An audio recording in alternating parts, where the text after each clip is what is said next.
Across America, millions are locked out of owning a home, and it's not because we don't have space. The truth? Our housing crisis is all about policy, or the lack of it. But what if the US could borrow a secret from Japan, the country that houses 14 million people in Tokyo, affordably, in the world's largest city?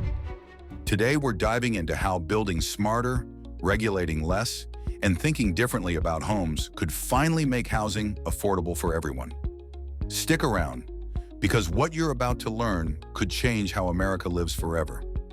The US housing problem isn't a lack of space, it's a lack of policy. Across America, home prices are rising faster than income in nearly every city. From San Francisco to Austin to Miami, rent and mortgage costs have become unlivable for millions. The median US home now costs more than 5 times the average household income, pricing out young families and first-time buyers entirely.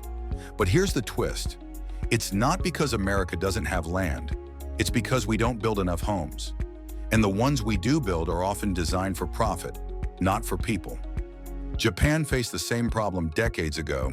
Instead of letting prices spiral, they rewrote the rulebook on housing and built their way out. Japan's secret: build more, regulate smarter, think smaller. Tokyo, the largest city in the world, has 14 million people, yet it's still one of the most affordable major cities to live in. How? Japan builds constantly. Their zoning laws make it easy to build apartments, duplexes, and mixed-use spaces almost anywhere. Developers don't have to jump through years of red tape, and communities don't block new housing because the system is designed to prioritize access over exclusivity. The mindset is simple but revolutionary.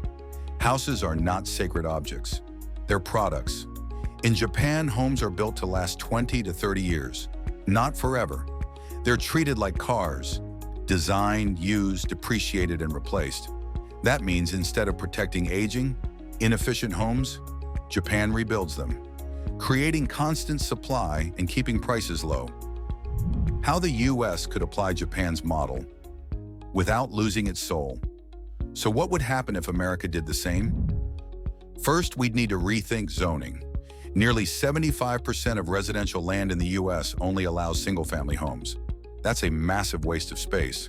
By legalizing multifamily housing, mixed-use development, and denser urban design, cities could instantly increase supply, just like Tokyo.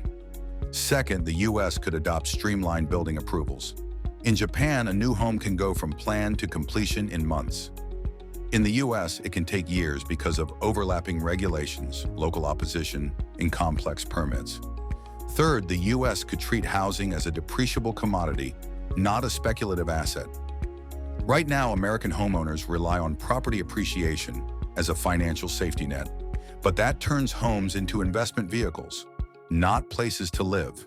If housing were treated as a product, something that loses value as it ages, land values would stabilize, speculation would cool, and new affordable construction would thrive.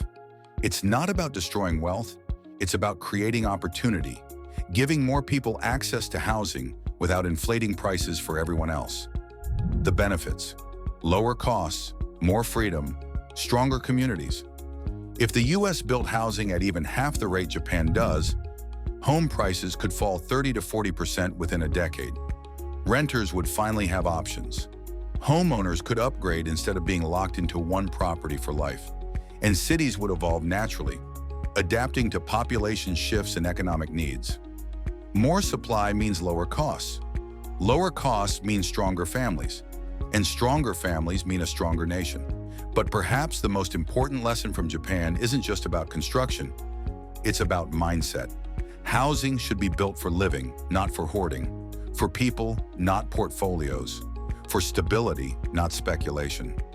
The challenge and the choice. Of course, it won't be easy. American housing policy is tangled in local politics, zoning boards, and decades of not in my backyard thinking. But if Japan can house 14 million people affordably in a city smaller than Los Angeles County, why can't we? By building smarter, regulating less, and shifting how we think about housing value, the U.S. could turn a national crisis into a national triumph. The real question isn't whether it's possible, it's whether we're willing to do it. That's it for today's video. Thanks for being part of Solution Nation. Remember, every big change starts with people who care enough to make a difference. So hit subscribe, leave a comment with your ideas, and let's build a better future, one solution at a time.